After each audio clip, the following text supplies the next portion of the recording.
are you in on a daily basis? Well, it's it's continual. This morning. Yeah. Not too bad this morning. The last few days were bad though. Some days are better than others. Mostly hips.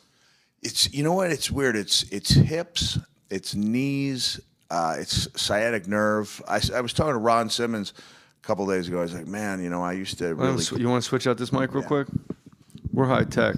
Because I was talking to Ron Simmons the other day too, and I said, "What's up with Mick's sciatic nerve?" See how I cover that mic switch? I like that. I said, man, I long for the days when I just used to complain about my knees. Now they're like the third or fourth concern. There's always something going on. It's like the hip flexor that you partially tore and never really had the time to take care of. It's just there in the middle of your body. There's no way to really heal it. It seems like a high wire act because you can get a painkiller, you can get Percocet, Vicodin to make these things go away, and I'm in recovery. It seems like such a high wire act to not just gobble painkillers. Well, the smartest thing I ever did is I had this agreement with myself that I would only take medication if I was really, really in pain. And then I kept pushing my definition of really, really in pain. So I'll only take medication if it feels cool. Well, this feels groovy. I can Two see. will feel more groovy. I can see why people would fall into it, so quickly. Because it does feel good, and nobody gets started because I don't think because it feels good. There's usually a real reason for it, but it's easy. Addicts, it feels good.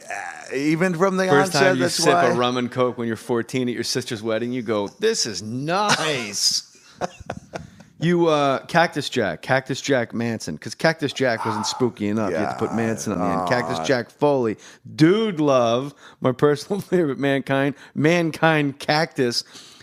All these characters, everyone knew it was you the entire, and then of course Mick Foley. Everyone knows it's you. There's never like the wool over the eyes moment. You are the rare breed of guy. You're so hyper aware of how absurd this all is, and by absurd, I'm putting it in the showbiz category. That what I do is absurd, what you do is absurd. We play make believe for a living. Yes, and how tongue in cheek must it all have been when you're like, "No, bro, I'm Dude Love. I don't know what you're talking. Brand new guy." Like, do you know at the time that they know it's the same person? Well, you know what? It was really, sometimes stories are told more effectively than others in WWE and everywhere. And in the case of the evolution from Mankind to Cactus to Dude Love, it was really well told that Mankind he transitioned to Dude because his attempt to be accepted by Stone Cold Steve Austin, this is going back, it was rejected weekly, it was, and then something, I would try to save him, and I ended up taking, massive chair shots and sacrifice to try to save Steve, and then when I'm looking for the hug, he's giving me the stunner, so in the face of continued rejection, something snapped.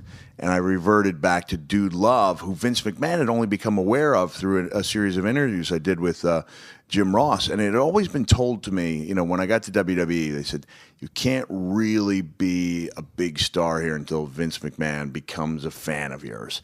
And he wasn't a fan. Like, he appreciated how hard I worked. He didn't like Cactus Jack at all. That's why I became Mankind when I got to WWE. Didn't like it. He thought I looked seedy. Didn't look like a star. I didn't know that. I didn't come there and go, "We're going to cover up your face because you don't look like a star." Like, he had other reasons for telling me why this would work. I found out after the fact, that it was just covering up my face. But he was in the studio when I was doing these interviews with Jim Ross. Vince finally came to realize that the story I had to offer, the real story, is more interesting than the fictional story of Mankind. And he wanted people to know that. He wanted me to break character and talk to our audience like I'm talking to you. By the time, this is 1997, you still kind of protected that. And I'd worked pretty hard to make that character believable. So I said, what if I answer everything honestly, but I do it in character, no scripting whatsoever? And Jim Ross and I talked for about 45 minutes, maybe an hour. We'd go like 15. We went 15 minutes in and without taking a break, and then maybe there was a pause, and then I heard Vince go, this is outstanding. Like, and that was a turning point for me. That was a turning point because not only did Vince really come to believe in the character, but he had never known that I'd wanted to be this dude love guy. Vince McMahon is like your Lorne Michaels. Exactly. Yeah, exactly. And he and Lorne, when they get together, they get along, famously. Have you ever seen Mean Gene Okerlund naked? Hell no. Have you? Well, many times. It's kind of well, I can't get into that now. Never, huh? What I really like... I've never been asked that question either. Well, that's what I'm here for, honey. What I love about guys like Mick... Any Polaroids hanging around in Mean Gene? No. Well, I don't know. Are there? Not that I know of. What I love about guys like you, most guys, like Rob Van Dam's been doing stand-up pretty well on the West Coast, and you're a guy like you're doing stand-up. But then when I was YouTubing, I've never seen your stand-up live, but your stand-up, you didn't go and try to do like setup, punchline, like what you see on TV. You entered stand-up the perfect way, which is it's Mick Foley telling wrestling stories that are very funny. Like, thanks. I was laughing, and then I was like relieved, like, oh God, he's not like some jerk. Well, here's the challenge I've had, and I appreciate you talking about this honestly, because a guy like you saying I enjoy your stand-up and it makes me laugh gives me credibility that I can't give to I can't tell people, hey, I'm good, trust me. Yeah. Even now that I've been doing it 3 years, I go to, I'll ask crowd, how many of you have seen me do stand-up? And it's like a very small percentage. Yeah, you should go see Mick Foley do stand-up because I tell stories in my act that really happened to me. Like my Christopher Walken stories, my Tracy Morgan stories. It's all stuff that happened to me, and that gets me to do the impressions. But you didn't try to do something you weren't. Yes. Like, hey, what's with Southwest Airlines? Waka waka. You look, and what really impressed me was you knew the beats. Like I think you could have been a comic had wrestling not ever happened. Because when you were in Montreal, you went on stage and people are chanting Mick Foley, Mick Foley, Mick, or Foley, Foley, Foley. And first of all, that's got to be hard because you have to like get the detritus out of the way and kind of clear the way. Like, no, for real, I'm going to actually say funny. This isn't a sideshow. And then you start saying hi to the crowd, and some guy in the audience goes, where are you? Where are you? Like a crazy person. And you're like, whoa, whoa. And the guy goes, where are you? And you go, we're in Montreal. And the crowd erupts. And you go, thanks for stripping me of the one hack beat I could have hit. And I'm like, that's a comedy mind. Like, you said it off the cuff, but that guy stripped you of your, like, you probably had 5 minutes, like, this is kind of weird, Montreal. Like, that was your opening 5, I'm guessing, and this guy couldn't wait. He panicked. Yeah, there are some guys who weren't around when the original ECW was going, and this is the closest they're going to get to it, and it's like, they don't know that it's not really, and what I do is not really a mean humor. I try, and even though I respect that people do great comedy while I dropping F-bombs left and right, I'm like trying to do like a couple a show, like try to save those up and let it wield some power the same way I really only use the F-bomb as an action verb in my bedroom, like other than that, I don't hardly curse at all. While using it as a noun. And I just love it. Like the fact that it's naughty makes it just great. It's like this toy, like I just love to use the word once in a while. And the same thing in comedy, I throw it around once in a while, and I really like it. But going back to the point that they don't know what to expect, and it is hard because it's a storytelling type of thing. It was tough when I was in Ireland doing a couple of pub dates. Every time I mentioned a name, it would be like a boo or a cheer, like he sucks. Yeah, like this is So me and Miz, wow. Bollocks. But I had Montreal, that was the best experience I could have had, because up until I got to Montreal, when I was asked if I did wrestling, wrestling show, I would say, no, I use wrestling as a jumping off point to examine larger, larger subjects in life in general. And Brendan Burns, I don't know if you know Brendan from Australia. He's a great comic. He won the Edinburgh Award, and he's the guy who brought me to Montreal. We did a set together. He was like, mate, it's a wrestling show. And I said, no, Brendan, I use wrestling as a jumping off. But, mate, it's a wrestling show. And then you get to Montreal and you see all these guys who are great comics and who can talk about any other subject besides wrestling with more humor than I can, and I went, it's a wrestling show, you know. Like the rest of it, like I'll be able to, I'll sneak in some other material, but I'll come around. Like I feel like if I'm Mick Jagger on a solo album tour, like I want people play Midnight Rambler. Like, no, this is my solo stuff.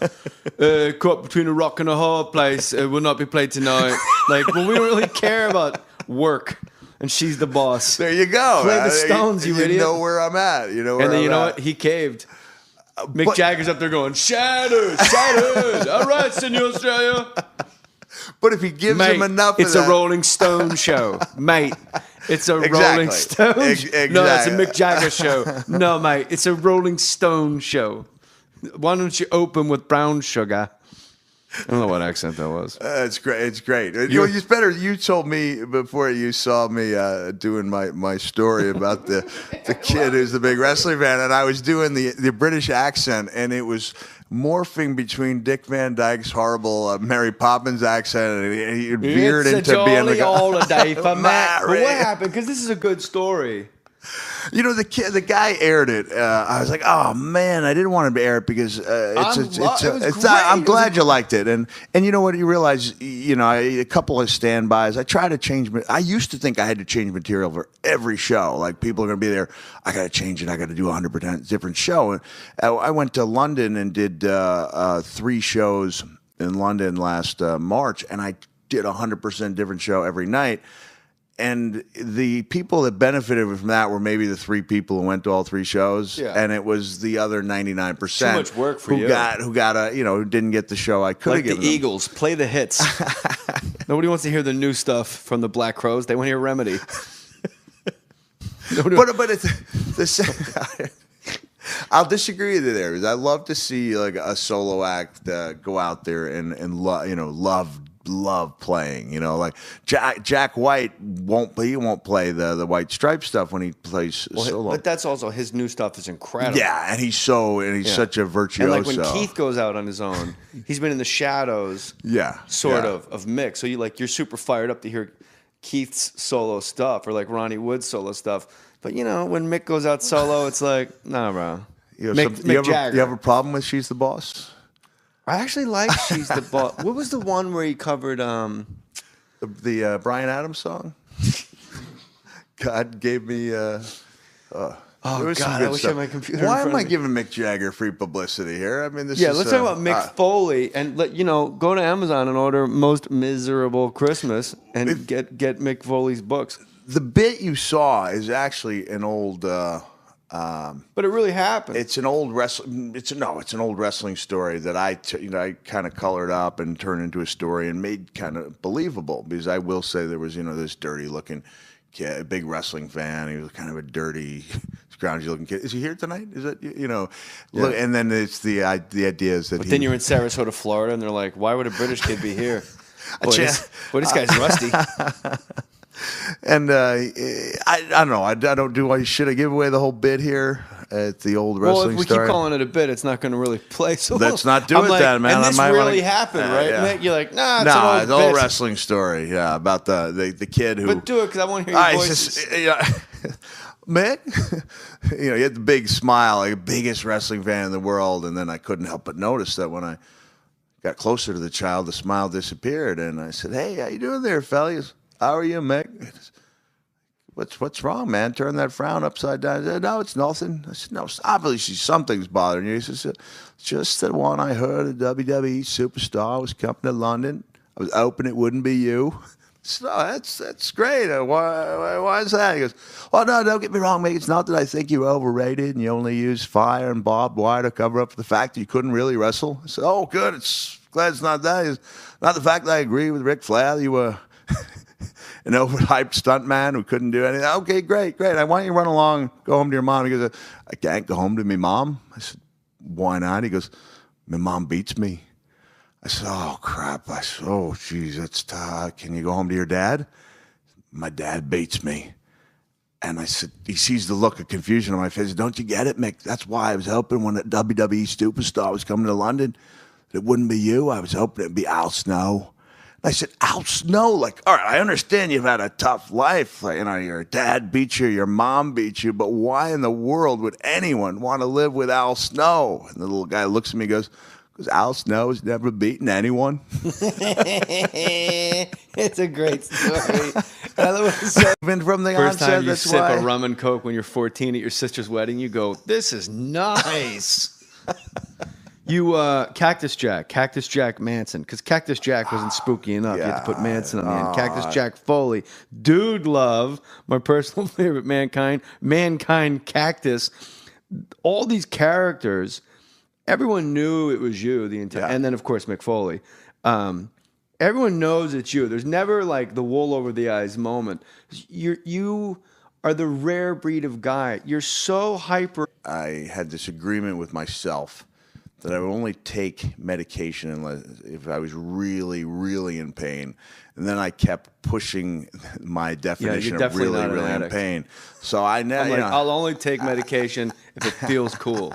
Well, this feels groovy. I can Two see. will feel more groovy. I can see why people would fall into it, so quickly. Because it does feel good, and nobody gets started because I don't think because it feels good. There's usually a real reason for it, but it's easy. Addicts, it feels good. I said, man, I long for the days when I just used to complain about my knees. Now they're like the third or fourth concern. There's always something going on. It's like the hip flexor that you partially tore and never really had the time to take care of. It's just there in the middle of your body. There's no way to really heal it. It seems like a high wire act because you can get a painkiller. You can get Percocet, Vicodin to make these things go away. And I'm in recovery. It seems like such a high wire act to not just gobble painkillers. Well, the smartest thing I ever did is What pain are you in on a daily basis? Well, it's my it's continual. This morning. Yeah. Not too bad this morning. The last few days were bad though. Some days are better than others. Mostly hips. It's what? It's weird. It's hips, it's knees, it's sciatic nerve. I was talking to Ron Simmons a couple of days ago. I was like, man, I used to really. You want to switch out this mic real quick? We're high tech. Because I was talking to Ron Simmons the other day too, and I said, "What's up with mixed sciatic nerve?" See how I cover that mic switch? I like that. We're aware of how absurd this all is, and by absurd, I'm putting it in the showbiz category. That what I do is absurd, what you do is absurd. We play make believe for a living. Yes. And how tongue in cheek must it all have been when you're like, "No, bro, I'm Dude Love. I don't know what you're talking. Brand new guy." Like, do you know at the time that they know it's the same person? Well, you know what? It was really, sometimes stories are told more effectively than others in WWE and everywhere. And in the case of the evolution from Mankind to Cactus to Dude